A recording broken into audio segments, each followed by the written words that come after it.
안녕하세요. 치킨스탁TV입니다. 주말 와중에 급작스러운 이슈가 발생을 했네요. 이건희 삼성전자 회장이 공식적으로 별세를 했습니다. 행년 78세의 나이였고요.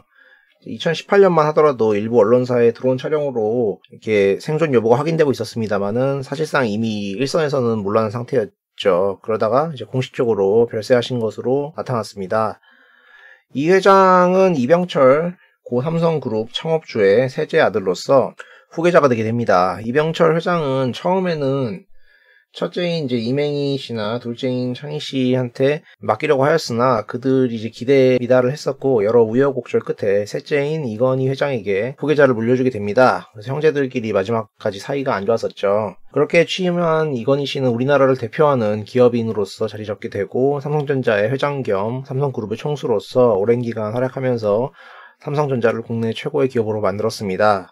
이맹희 회장님이 15년에 이제 별세하시고 이건희 회장도 지병으로 쓰러지신 후 이번에 별세하시면서 그분들 간의 갈등은 끝내 봉합되지 못한 채 이야기가 마무리되게 되었습니다. 삼성그룹의 향후 행보는 이건희 회장의 세 자녀인 이재용 삼성전자 부회장, 이부진 호텔신라 사장, 이선현 삼성물산 패션부문장 이분들이 어떻게 후계를 계승하냐에 달려 있습니다.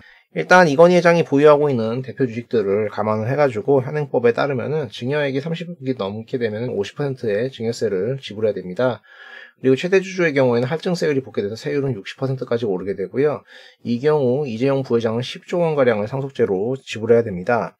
그래서 이 돈이 워낙 적지 않은 돈이잖아요. 10조라는 건 엄청 큰 돈인데 이것 때문에 사실은 이건희 회장이 이제 식물인간 상태로 오랫동안 있었다 이런 이야기도 있었죠. 뭐 그런 음모론에 이제 기인을 하면 이제 별세하셨으니까 어찌어찌 해결책이 나왔다라고 생각하는 사람들도 있습니다. 또한 뭐 최근에 현대차그룹의 정의선 회장 취임 이후에 얼마 되지도 않아서 삼성그룹 후계 이슈까지 동시에 발생한 것은 우연이 아니다라고 말씀하시는 분들도 계시더라고요. 어쨌든 새 자녀는 삼성물산을 이용해서 삼성그룹을 지배해야 됩니다. 삼성물산은 이제 주식하는 사람들에게는 에버랜드로도 불리죠.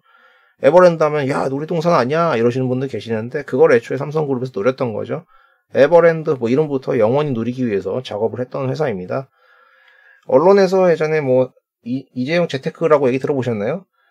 에버랜드 지분의 64%에 달하는 비상장 회사의 전환사채를 발행시켜가지고 당시 주주였던 이제 계열사들은 다 포기하고 재용이 형이 다 떠가서 에버랜드의 지분을 늘렸습니다. 그래서 이 에버랜드로 삼성그룹을 지배하려는 계획을 세우게 됩니다. 에버랜드가 상장하게 되는 2014년 당시의 영업보문을 보면 회사의 건설, 레저, 급식, 패션 이런 부분들이 있는데요. 실제 이익은 대부분 건설하고 급식에서 발생하는 것을 확인할 수 있습니다. 에버랜드는 뭐 이익 좀 나는 수준이죠.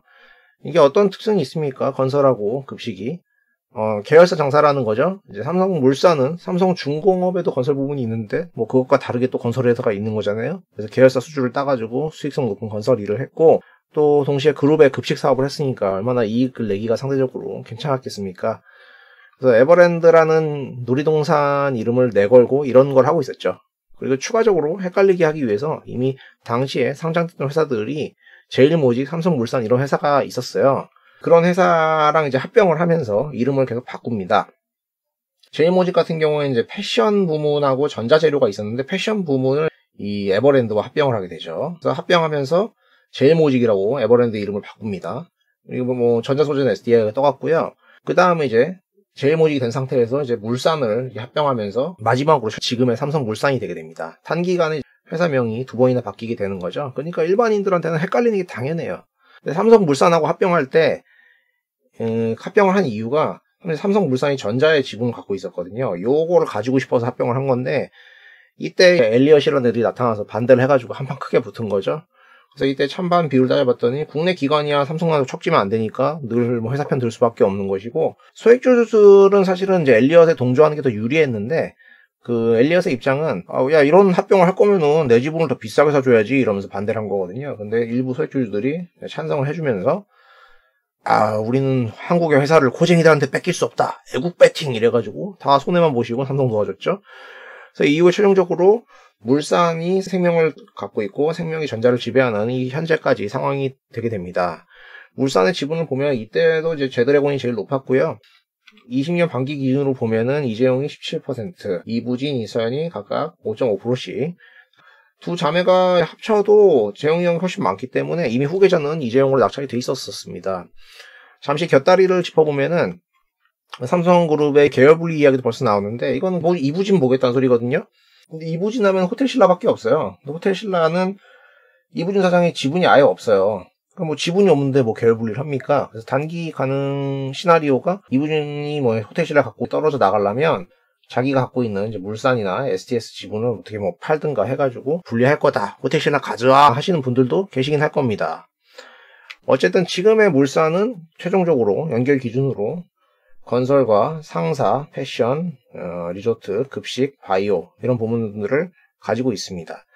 당장의 승계 이슈와 별개로 또 이런 부문들에서 조금씩 돈을 벌어가지고 아래 회사의 지분들을 사야 될 겁니다. 자, 최종적으로 삼성그룹의 지배도는 총수 일가가 삼성물산을 가지고 있고 물산이 생명을 가지고 있고 생명이 이제 전자를 가지고 있는 이런 구조. 그리고 물산도 전자 지분을 좀 갖고 있긴 해요.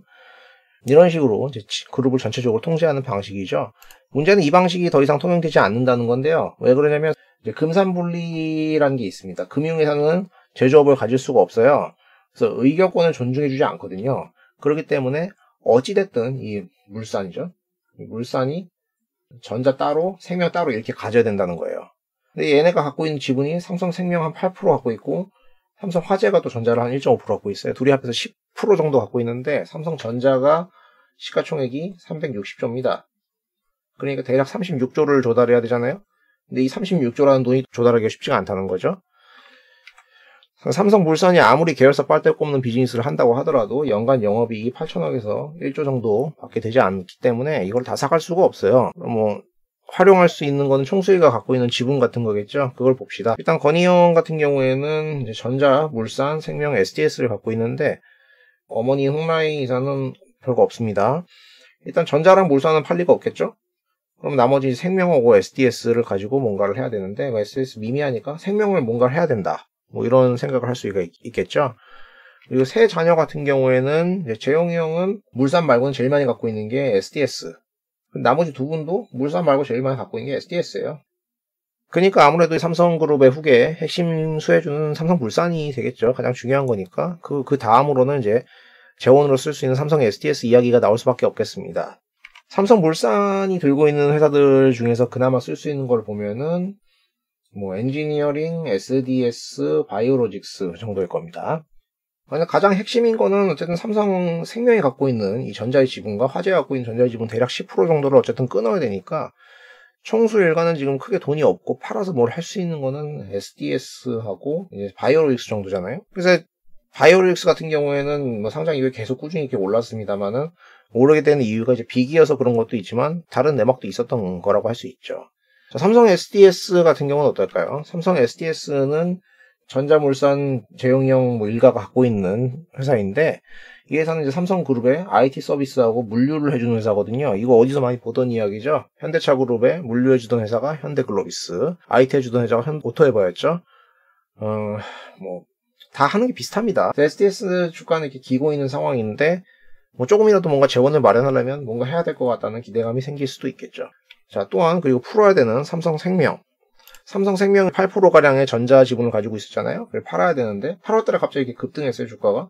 이거 왜 급등했냐? 50%가량 급등했는데 삼성생명법이라는 게 생길 수도 있다. 그래서 전자를 강제로 팔아야 되는데 이게 17조 가량인데 이거를 팔면은 현금 배당으로 주주들한테 배당을 줄 수도 있다. 뭐 이런 얘기가 있으면서 주가가 단기간에 올랐었습니다.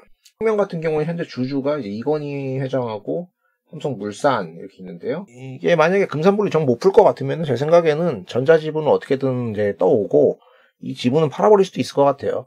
그 시나리오에서는 삼성그룹이 금융사를 벌이게 되는 게 되겠죠.